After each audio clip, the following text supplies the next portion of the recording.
A short number of days ago, the world lost a man whose legacy will live on long, long after his name has become as legendary in our minds as George Washington's. We lost a man who spent his entire life fighting the war for peace. We lost a man whose name literally means he has heard, he demilitarized.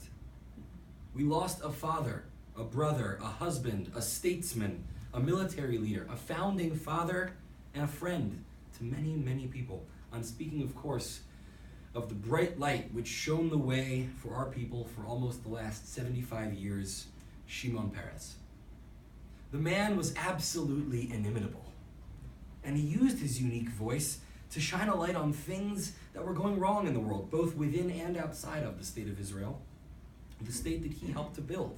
He founded the Peres Center for Peace, which aimed to further his vision of people in the Middle East working together to build peace through socioeconomic cooperation and development and people-to-people interaction. He was a Nobel laureate, a president of Israel, and a role model for all of us who wish to see this world improved. There are a lot of things about Peres that I admire this much, is evident, but perhaps the element of his personality and character, which I find myself coming back to the most, is his ability to think constantly about the future. As cliched phrases go, live in the moment is right at the top of the most used list. But for Shimon Peres, the moment he always strove to live in was that moment where the human community would be able to achieve peace with our neighbors. He believed in this moment's existence in our future, even when he was leading our people and the state of Israel in military actions. He fought to bring us to that moment with every ounce of his being every day of his adult life. He's even quoted as saying, "For me, dreaming is simply being pragmatic." Not only has the Peres Center facilitated countless interactions between people who would have been thought to be enemies, at least ideologically, but Peres himself sat at the negotiating table with former enemies of the state of Israel countless times during his life, always trying to work out a way that through cooperation, leaders of countries like Jordan and Egypt, and even representatives of the Palestinian national movement, could find a solution wherein peace and coexistence with Israel was not only possible, but as pragmatic as any of Peres' dreams. But Shimon Peres, for all the dialogue he created between Jews and non-Jews, between Israelis and non-Israelis, never stopped loving Judaism and believing in the potential of what a Jewish state could bring to the world. Never ceased pursuing a future in which Israel was a prominent feature of the region. Never forgot what happened to his family and the family of his friends in the Shoah. We're not a community and not a country, but a world divided. We split ourselves up along racial lines, religious lines, cultural, national, historical, ethnic, Clinton, Trump, iPhone, Android. And this is especially true in the United States, we live on top of each other. If you scroll down your Facebook news feed or you pick up the op-ed section of a newspaper, you might see a posting about how important it is for us to get our troops out of the Middle East or Afghanistan, and then another arguing for increased U.S. action to fight forces like ISIS. I'm not making a point for or against any of these things, only trying to bring out the reality of the divided nature of our society. A point I will make, however, is that I believe, at least in the years of my short lifetime, 2016 has been the year with perhaps the most hatred and vitriol being spewed out by folks that fall in all sorts of those different categories. There's simply a lot of anger in the world right now, and a lot of people who want you to know why they're angry.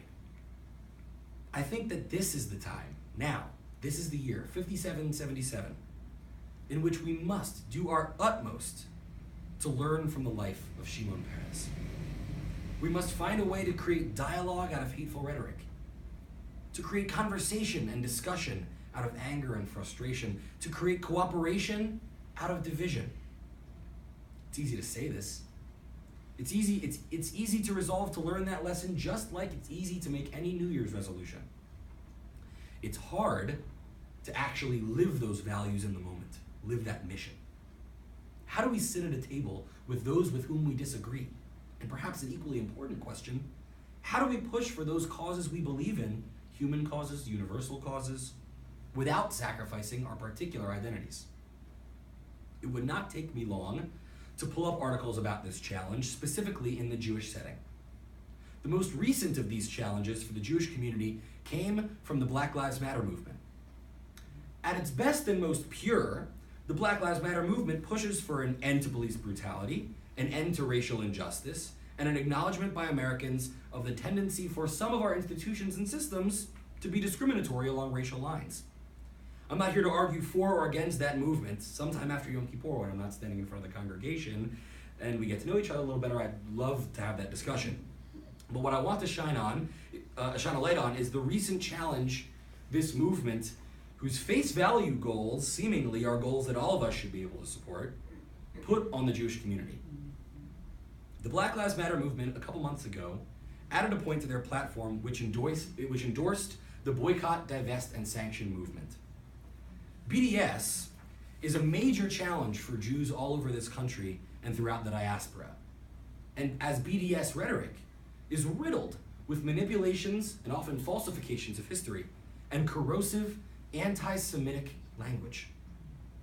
Jewish supporters of Black Lives Matter, and especially Jews of color, were seeing an erasure of their history from a narrative which deeply affects them. Racial injustice in our country has never been limited to the black community alone. Only a short 75 years ago, around the same time that Shimon Peres was busy building the state of Israel, Jews would have been subject to much of the same discrimination as their black neighbors.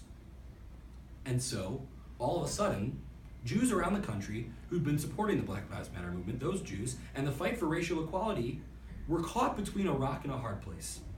Continue supporting a movement, some of whose values I support, but who support another group which seeks to delegitimize me, or renounce my support of the Black Lives Matter movement to maintain my Jewish identity and relationship to the state of Israel, even though there's much about that movement's stance which I support and wish to see become reality. Not an easy choice. There's much to be learned from Shimon Peres when searching for a solution to this type of dilemma. But before we go back to Shimon, let's go to our Torah for guidance. We'll read in just a short while from Parshat Nitzavim. If you open up your Machzorim to page 266, you'll see the words which begin chapter 30 of the book of Dvarim.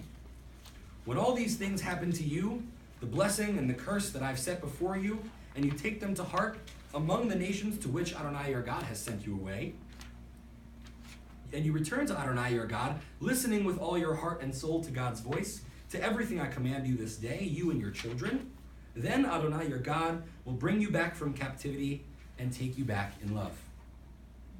Parshat Nitzavim here gives us three major objectives on our mission to transform the spewing of hate and the unwillingness to cooperate across our social boundaries into dialogue, tolerance, and mutualism. Our first objective is to understand that we are all, every one of us, given blessings and curses in life. A group does not exist which only within their worldview has all that's needed for a fully repaired world. Each category that we're divided into, Jews included, have so many blessings to offer the world and so much to teach our fellow, but we also carry with us curses. Curses programmed into our collective DNA through history and memory, our parents and grandparents, our cultures and customs. We Jews, for example, love being argumentative. Our entire way of life, which was created in the pages of the Talmud, is built almost entirely on rabbinic machloket, disagreement. And this is just one example. Our second objective is that we must take these blessings and curses to heart among those who are foreign to us. This is a challenge. In a country like the United States, where even the Jewish students get off for Christmas, it's hard not to internalize the blessings of the other and lose sight of the blessings you were given already. Same goes for the curses. When the Jews came to New York City and became somewhat established, it didn't take long for them to get involved in the same kinds of organized crime that already plagued so many other immigrant communities in New York City. While we can't isolate ourselves, we need to constantly remind ourselves of what brings meaning to our lives as Jews and hold those things dear. We can do this through ritual, through communal gathering like we're doing today, through Shabbat dinner. They all serve this objective. The last objective, the third, we gain from Nitzavim, is the most difficult one to do, and it's the one that Shimon Peres mastered in his lifetime. It's the objective which I would like to send us forth from this Yom Kippur focused on. We must return willing to listen with all our heart and all our soul. As difficult as it can be at times to truly hear what those who have opposing views to ours have to say, we must go out of our way to open our ears. We must strive above all else to listen and understand before we respond. It's not dialogue if we're not being active listeners. We cannot allow our intercategorical discourse to devolve from dialogue into two or several monologues happening simultaneously. We cannot argue the other into submission, and upon their admission of defeat, proclaim that we finally reached compromise. We must, with all our might, strive to learn the lessons of Shimon Peres and his life. We must now, more than ever, strive to sit at the table with our neighbors with whom we disagree and learn from one another without losing who we are. It is so difficult. I acknowledge that. But it is the mission of the Jewish people. Peres himself once said, "The Jews' greatest contribution to history is dissatisfaction. We are a nation born to be discontented. Whatever exists, we believe can be changed for the better. We cannot better this world alone, no more than can Democrats make our country better without Republicans. And while it's true that cooperation for a better world might sound like the fantasy of a young child, or like the dream of a recently passed away Israeli elder statesman, for me, this is not a dream. This is simply pragmatism." We'll continue our service with Avinu Malkeinu.